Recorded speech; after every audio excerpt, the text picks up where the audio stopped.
Thank you so much for showing up for this important topic. We are talking about feedback and acknowledgments today. We are Lumen, a firm of industry leaders whose mission is to unleash your capacity to create. We transform people and cultures while delivering outcomes and innovation. And we are offering these webinars to help you experience what we call creation leadership in action and to unlock your own potential and the potential of your people. So I want to turn it over to Tirza, who is excited about connecting people and organizations to purpose, vision, and outcomes, and she is our host today. Thanks so much, Kat. So today I'm going to cover this conversation around feedback and acknowledgement and how we can handle both of those. We are at this really wonderful time of the year where a lot of people begin to do their performance reviews. And the thing with performance reviews is oftentimes they are tied directly into compensation and promotion conversations.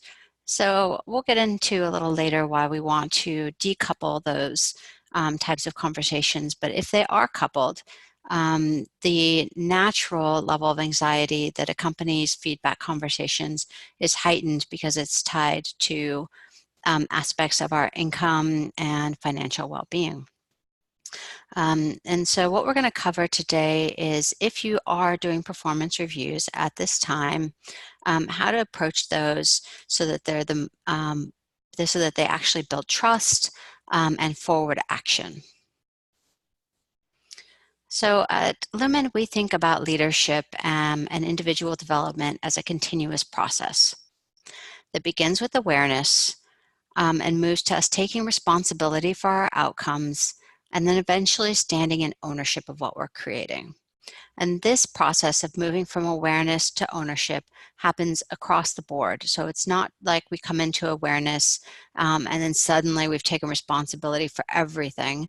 No, we tend to come into awareness of one small aspect of our life and our leadership and move to ownership in that small aspect. And then but we can be have real blind spots or places where we're very much not aware in other areas of our leadership. And so this is why we need this process of feedback, because while everything is feedback and we're always receiving feedback about what we're putting out there, when we are getting external feedback from individuals, it hastens our capacity to come into awareness of those areas, especially where we may have blind spots. And we can think of this as really changing our mindset, to change our behaviors, to change our outcomes. But it really all begins with the mindset. And we've learned quite a bit in the last few years, thanks to Carol Dweck, who wrote really well about growth mindset and really brought this concept into the popular lexicon. So most of us are familiar, but the idea of a growth mindset is that we see ourselves as someone who can be continuously getting better at anything through conscious practice, as opposed to being someone who has a set intelligence and set talent, which leads to a kind of set level of results. And as we're approaching everything in this conversation of growing our leadership capacity, if we approach it with a growth mindset, that means that feedback about what we're not doing well or where we may have blind spots and where we could be improving is an opportunity for us to apply conscious practice and grow. And from that perspective, feedback is really a growth opportunity for the receiving party. And it's a gift from the giver, because for the person giving feedback, it's always easier to just ignore or step around behavior. When I step into the process of giving somebody feedback, I'm actually taking a risk around our relationship, around how you perceive me, how my feedback's going to land. And so being willing to take that risk is truly a gift of investing in somebody else's leadership capacity. Feedback, when done really well, is an opportunity to build trust and show that we're on the same side of the table. We're on the same side of the fence and aiming toward the same goals.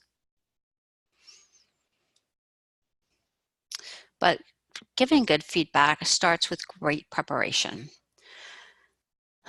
Many of us have had the experience of building a fire, and I chose this image because if you've ever really well prepared a fire, you know that when you light it, it's just so easy to get it going. But if you've kind of just had to use marginal wood, or you haven't been very conscious in building your fire, then as you're building it, it kind of turns into a smoky mess, and just it becomes a very challenging process that can lead to a lot of false starts. The same's with feedback, but the preparation really starts with ourselves. So let's understand what we're preparing in ourselves. We really have two systems in our neurology. We have the reactive system. This is the older system, and it includes our brainstem and our limbic system. This is our emotional center, and it's the place where most of our decisions really come from. There's a lot of wisdom in this system, but it's also reactive and constantly scanning for threat. Our system 2 is our reasoning system, and this is the system where we can take measured action, we can separate the input from our reaction to that input, and we can actually choose to take conscious control of our systems like our breathing and our heart rate through our system 2. Challenge is system 2 is actually biologically more expensive. It requires more glucose to run, our processes are slower, and so by default, we tend to rely on our system 1. But the opportunity in great preparation is to activate our system 2. Feedback conversations naturally tend to put us into our survival brain, our reactive system 1. And that's really because feedback conversations activate our need for belonging.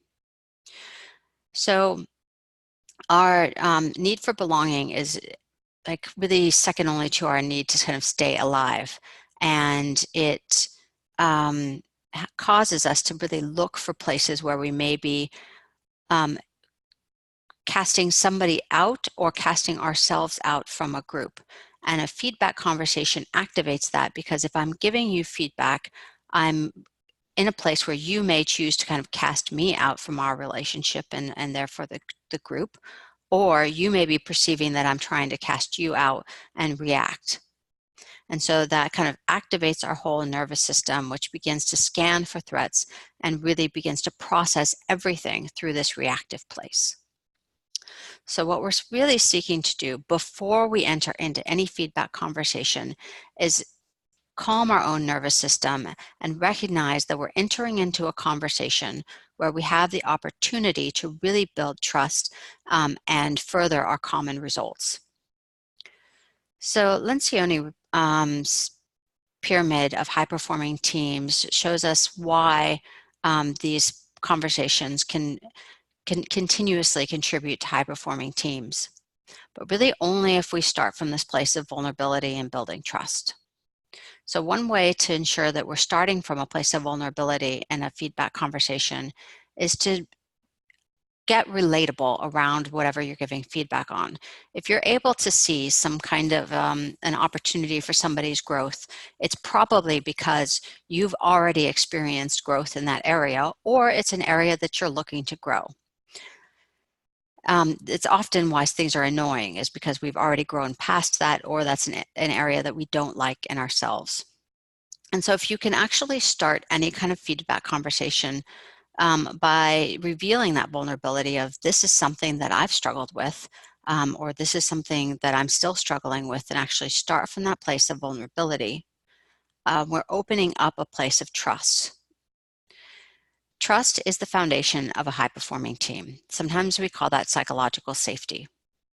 When we have trust with each other, we become willing to engage in a constructive conflicting conversation. When we don't have trust, we do this thing that's kind of go along to get along. But as we start to build trust with each other, we become willing to engage in these conflict conversations like feedback, where there's an opportunity for things to go sideways, and we can actually keep them in the game of trust and in that game of constructivity, which allows us to recommit to each other our shared goals, and stay in a process of shared accountability and focus on collective results. But all of that begins with ensuring that I'm coming from a vulnerable place and building trust with you.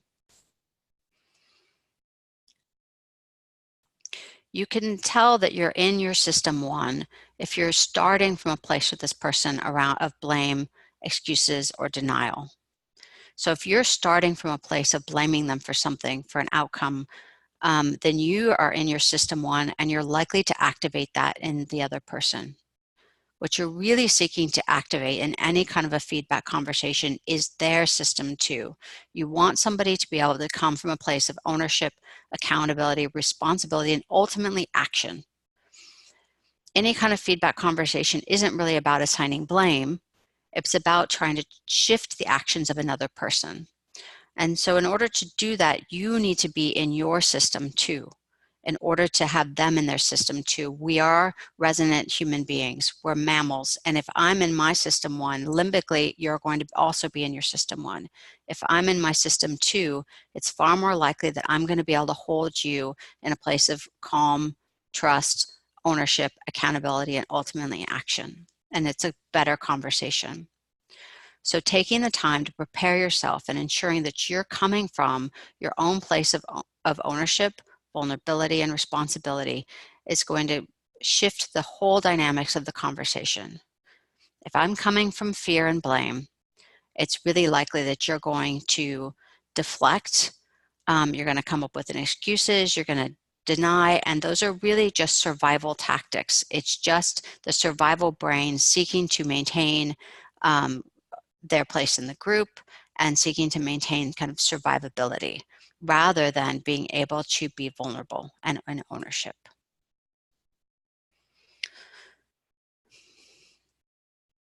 Brene Brown, in a really wonderful book, Dare to Lead, gives us this incredible checklist for knowing if we're ready to give feedback. So I think it's really useful to just kind of look through these because she really asks all these questions that are just, are you in your system too? Am I ready to sit next to you rather than across from you? Am I willing to put the problem in front of us rather than between us? Am I willing to engage in a conversation of ownership really, rather than like trying to just say, oh, this is your problem? Am I ready to listen and ask questions? And am I ready to like acknowledge what you do well rather than just trying to pick things apart? And really importantly, am I willing to own my part? And am I willing to come and model the vulnerability and openness that I'm expecting to see from you? And all of this is, am I ready to start from, I have a responsibility here. You also have some ownership and responsibility here. Let's look at our shared problems and look at what we can each be doing better to create this change. And I can tell you that this approach works whether we're giving feedback in our work relationships or in our family or friendships. I have, because I have these skills, I've taken this approach to my parenting as well. And right from the beginning, whenever things went wrong with my son, I started from, I'm trying to be on the same team as you, and this didn't go well. What could I do differently? And by starting from that place, we've established between us a relationship that starts from, there's always an opportunity for us to be working together to do things differently. And he knows he can come to me with feedback for me and what I could be doing better. Establishing these kinds of feedback conversations in our families sometimes is really the best practice we have for bringing them into our work because we have a little more space, we have more frequent opportunities to be practicing, and so you can really begin to bring these skills not just to your work but to all of your relationships and be continuously practicing this way of shifting your place of giving feedback. So let's look at a really simple tool set for approaching all of these conversations. So we use Connect, Scan, Focus, Act for everything. If you've taken any of our previous workshops, you've seen Connect, Scan, Focus, Act, because we use this framework for meetings, we use it as an innovation tool, and it also works for these kinds of feedback conversations. So when we're approaching any kind of feedback conversation, we want to start with Connect. And the most important thing to get out of this Connect is becoming aware if the person is available for feedback, and even available for feedback on a specific topic. So if you've set up a performance review, you have already really set up the time and space where they're expecting feedback, but there's still something around agents that creates agency and a sense of safety by even asking if they're available for feedback on a specific topic. Excuse me, never had my phone on. So moving from Connect, we want to move into a scan. So in feedback, we're creating a scan around the context of the area that you're giving feedback on. So this is the where, the when, and the how. Feedback that's very general is very difficult for someone to take actionable behavior change around. If we can make it very specific, and even down to a specific instance or more than one instance, and really clear observations, it can support somebody in being aware of the actual behavior that we're seeking to change. It also increases your objectivity. So if we're talking about results, results are coming from a whole combination of a system, and results are the output of not just one person's behavior. But if you can narrow your feedback down to a specific behavior that you're looking for change around, it becomes something that is actionable and forwarding.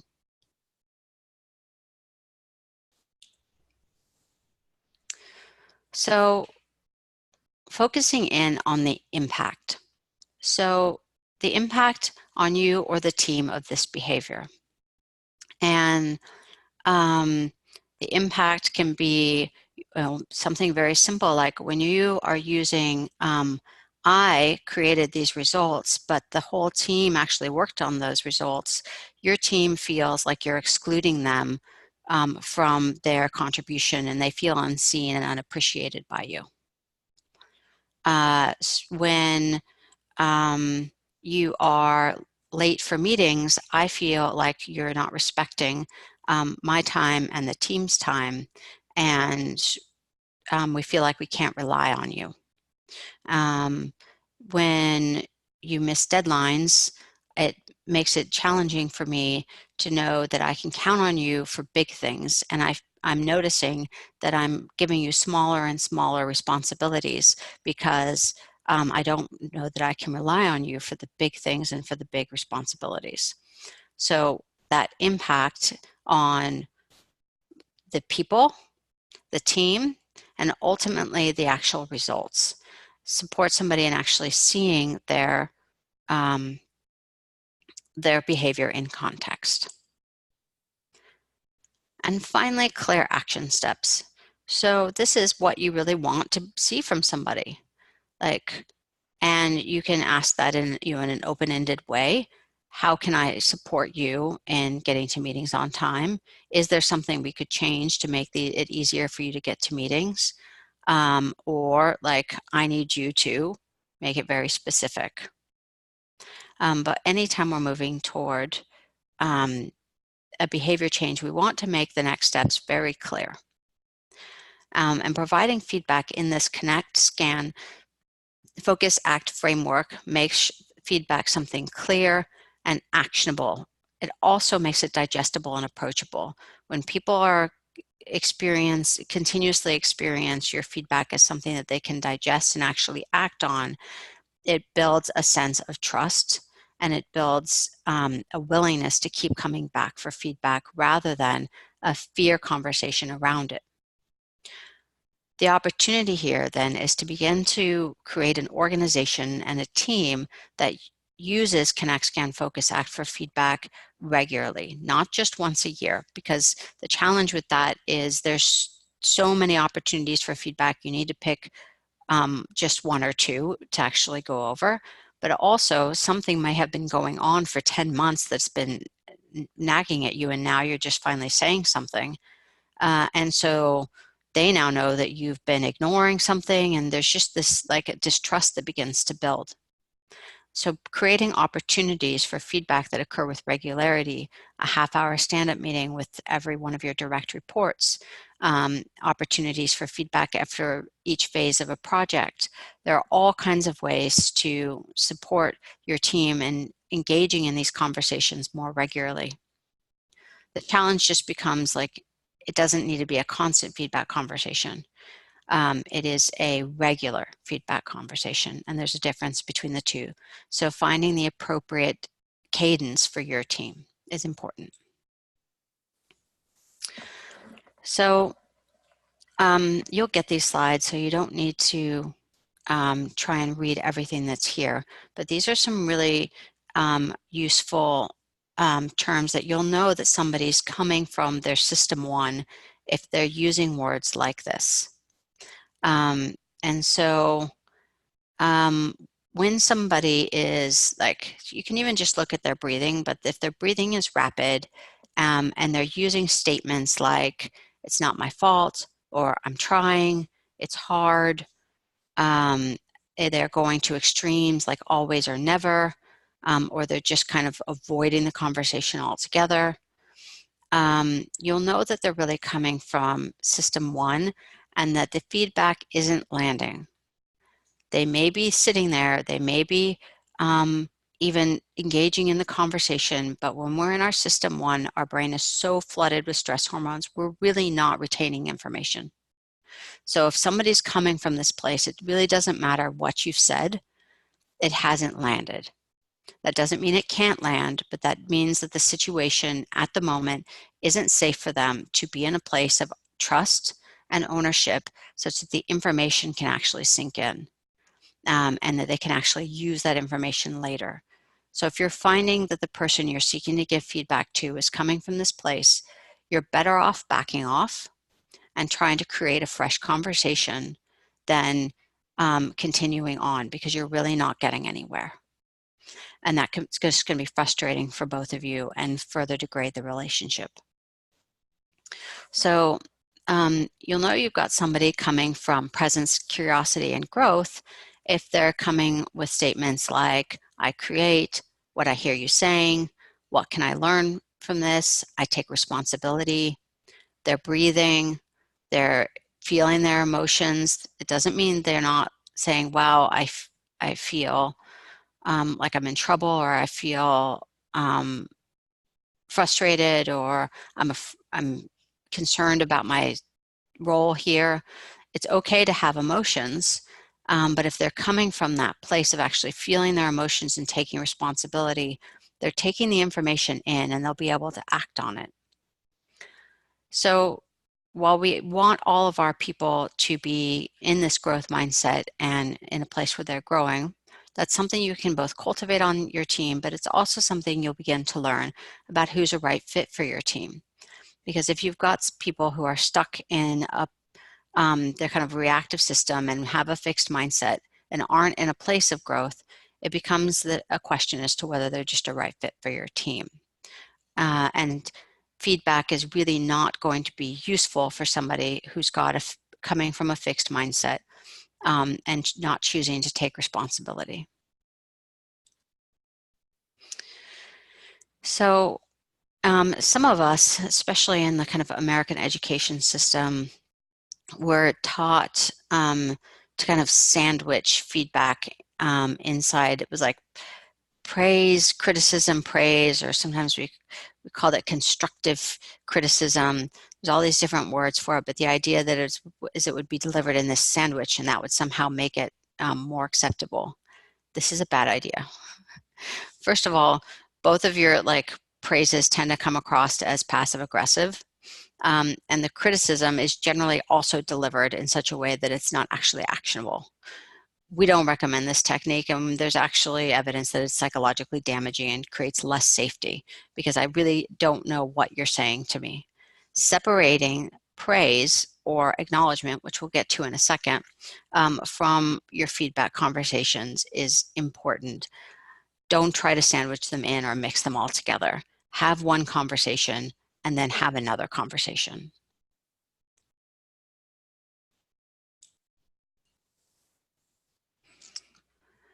Which brings us to the topic of acknowledgement. Acknowledgement is like fuel for the gas tank, but more than just fuel, it's like catalytic fuel. Acknowledging growth on your team is so much more valuable than the feedback conversations, and is something that can be given at any time.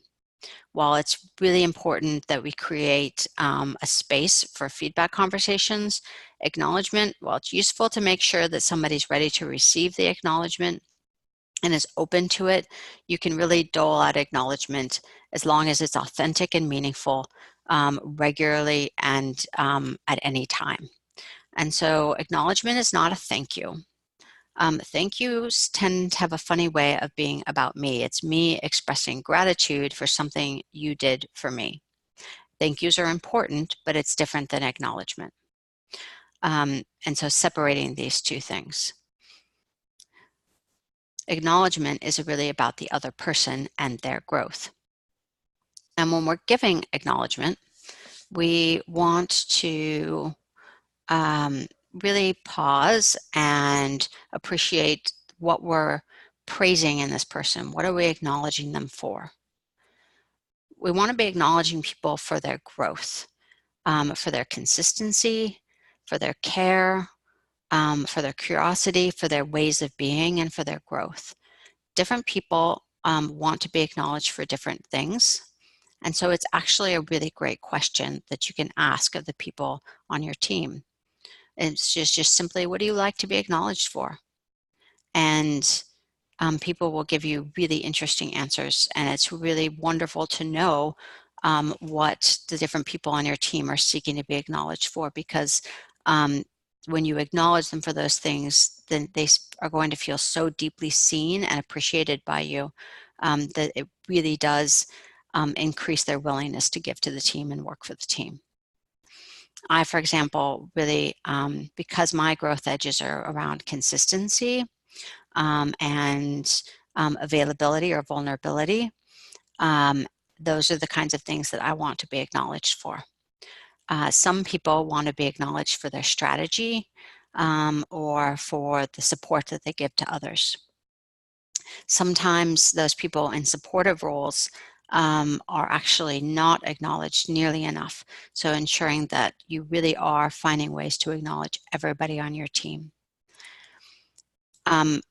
Acknowledging somebody also that you've recently given feedback to and acknowledging where they have actually made a change is really vital for encouraging that change to continue. Change, as we know, is a challenge. It's difficult to shift our default behaviors and habits. So as people are actually taking action, it's vital that you acknowledge that action, even if it's maybe 50% of what you're looking for. Acknowledge that 50% and that growth, acknowledge their effort, and you're way more likely to see continued progress. So I'd love to open it up for questions. We definitely delivered the content that I had set out for today.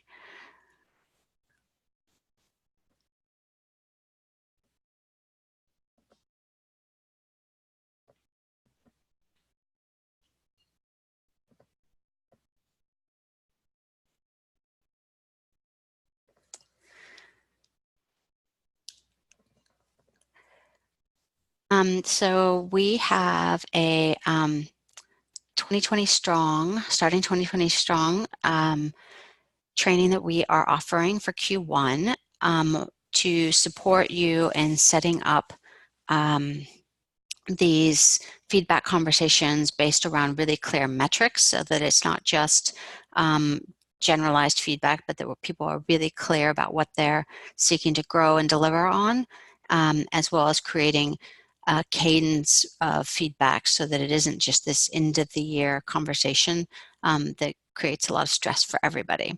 So if you'd like to have a conversation about that, my Calendly will be in the follow-up email, and we'd love to talk to you about feedback and acknowledgement being a strong part of your creation culture.